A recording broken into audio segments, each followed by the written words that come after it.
Part 8, the alternative. What happens if you actually change your vote?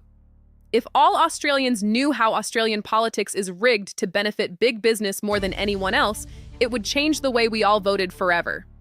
Before we finish this series, we need to be honest. This isn't a puff piece for anyone. Earlier this year, Pauline Hanson failed to declare 5 separate flights gifted by Gina Rinehart over less than 6 months. Each one broke Senate disclosure rules. She only updated the record after journalists kept asking. That's a real failure. She should answer for it, and so should anyone in any party who does the same. But look at what happened. Hanson broke a rule that exists to catch exactly this, and the system caught her slowly, but it caught her. Compare that to the Pokies donations, the bank lobbying, the 2-hour donation law. None of that broke any rule. All of it was legal, declared, and worked exactly as designed. Here's the deeper problem. What actually happens when a politician breaks disclosure rules like this? Almost nothing.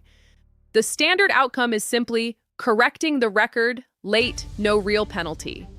To prove serious contempt, a committee has to show the politician knew, which is nearly impossible to prove unless they admit it. And complaints only get investigated if another MP refers them, something the major parties rarely do to each other. So Hanson's failure and the Pokies and banking stories point to the same root cause.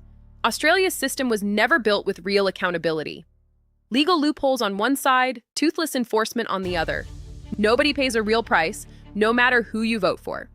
So if nobody's clean, what's the point? What's different isn't personal virtue, it's structure.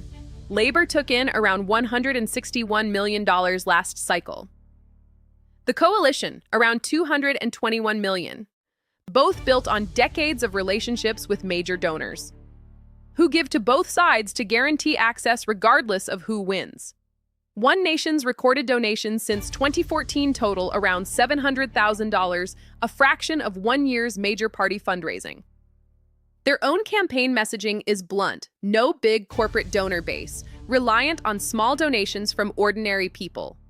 A party running on $700,000 has no donor class demanding policy payback because there isn't one large enough to matter.